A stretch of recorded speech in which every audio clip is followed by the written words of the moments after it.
Hey everybody, welcome back to Making SpacePOM, our series about producing our palm-reading platformer. I'm Brian. I'm Tanya. I'm Peter. And I'm Kieran.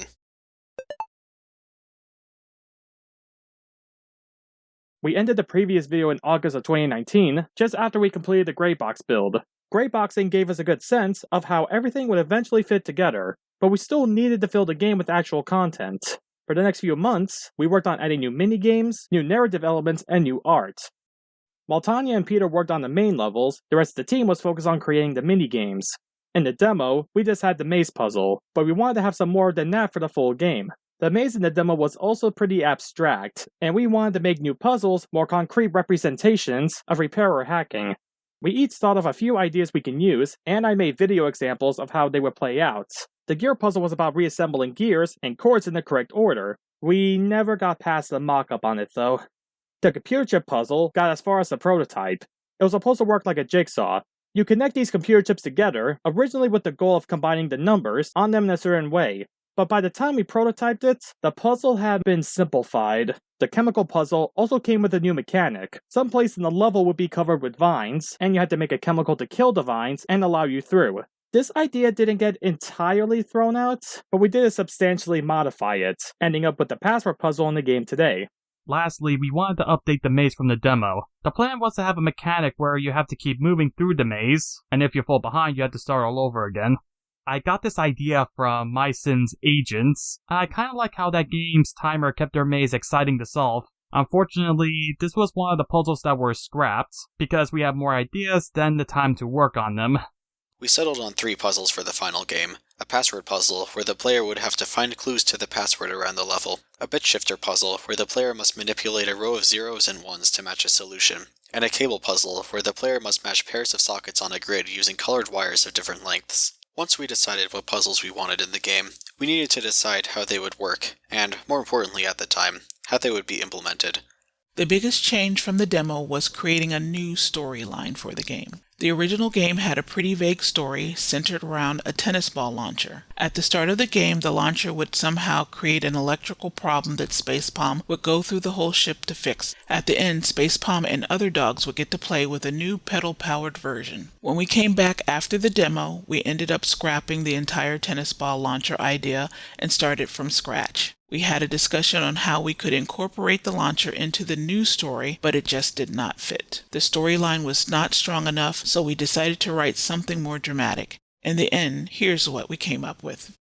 Our story begins many years ago. The canine world receives a mysterious signal from distant stars, and, struck with the revelation that they are not alone in the universe, they launch a mission to find the source.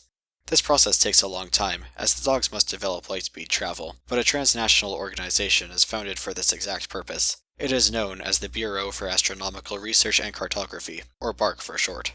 30 years prior to SpacePOM's mission, the very first spacecraft capable of lightspeed travel, the Halen, is finally ready. The ship is immediately launched, after testing of course, on a round trip to the source of the signal with their crew of officers, engineers, and researchers. The trip there takes 13 years, and the crew spends a year conducting field research and collecting samples. On their way back, however... well, no one knows. Anyway, the Halen has just returned to orbit in terrible shape and with no communications. SpacePOM has been commissioned by BARC to search the ship for clues as to what happened. Who knows? There might be some information lying around the ship somewhere. To develop this narrative, we took a collaborative approach. Each of us wrote a plot overview separately, and we took the pieces that we liked best from each of them. Once we had a basic synopsis, we wrote down the questions we still had about the plot, like what was the crew's original mission, and how much time has passed when the Halen was gone. Then we each answered some and went over those responses to make sure they created a structured narrative for our game. While we had a written overview of what we wanted for the story, we needed to actually get this information to players. We wanted some interactive way to put the narrative in the game, and we settled on 3 methods, each one serving a slightly different purpose. First, dialogue pop-ups, boxes with named characters in conversation triggered when the player reaches certain places. The dialogue was a great way to call things out to the player, but we used it sparingly as it's something of an interruption to the flow of gameplay. We mostly had dialogue direct player attention to basic mechanics, but it was always inflected by the narrative context of the conversation. Next, scannable objects in the environment, places scattered around the levels where a piece of scenery can be inspected. Each one was something of an investment for the art team, so we ended up with only a limited number. Their primary purpose was to color the world and imply the experience of being there. The objects don't explain anything explicitly, but we use them to give hints to the story via their appearance and their context of discovery. Finally, computer files, text documents found in computer terminals. With these, we could be much more expansive, as reading the file is entirely optional. The files ended up having quite a variety: internal emails, forum posts, computer readouts, even an extensive journal from one of the crew members. We used these to add more depth to the story, characterize the crew, and on occasion reveal a secret code to a side branch of a level. The art team had a lot on its plate with new puzzles, new mechanics, and of course, the new level backgrounds. Writing a new narrative also made more work for the art team because we had decided to create scannable objects, hero art pieces that blended into the story. Luckily, one of my favorite parts of game development is creating art assets and texturing them. To help us keep all the art in order, we made a spreadsheet of the assets we needed. It ranged from the most important to least important, and also listed artists in charge of making each item. While Tanya worked on the levels and Issa was making environment details, I was working on SpacePOM dog and hazards. The original SpacePOM model fitted more with the original cartoony style. I wanted to recreate it as a more realistic Pomeranian, and at the same time fix some of the lingering issues we had the first time around. I initially had some issues with applying the textures to my models, but after I learned the checker technique from Tanya, I had a much easier time.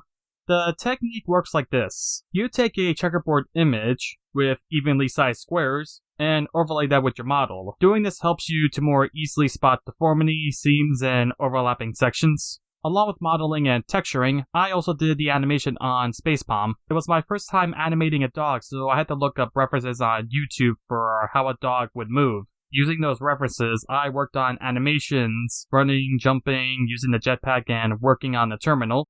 One of the largest tasks the art team tackled turned out to be adding details to the walls of the levels. The level builder created 3D models for the levels, but they had flat, gray surfaces without any interest. To make the levels really feel like a spaceship, we needed to add textures to the walls, and we decided to keep the tiled look we had started with in the demo. This time around, though, the tile textures for the walls were a bit of a challenge to create. The wall tiles in the new version were much smaller than the demo. Much smaller. It took me a couple of weeks to realize that the detail I typically like to include in my textures was too small to ever be seen by the player. After several rounds of iteration, I settled on a look that would work in this new context. We optimized the textures for the walls by using trim sheets, which are a number of different textures put into one file. This reduces the number of files, and that helps the GPU run faster for a better frame rate. At the end of September 2019, about 2 months after the Grey Box build, we pulled everything we had finished together for another playtest. Next time, we'll cover what we learned and how it forced us to adjust our approach. If you're enjoying the series, leave us a comment and let us know. We'll be back soon with more Making SpacePOM. So until then, bye everybody!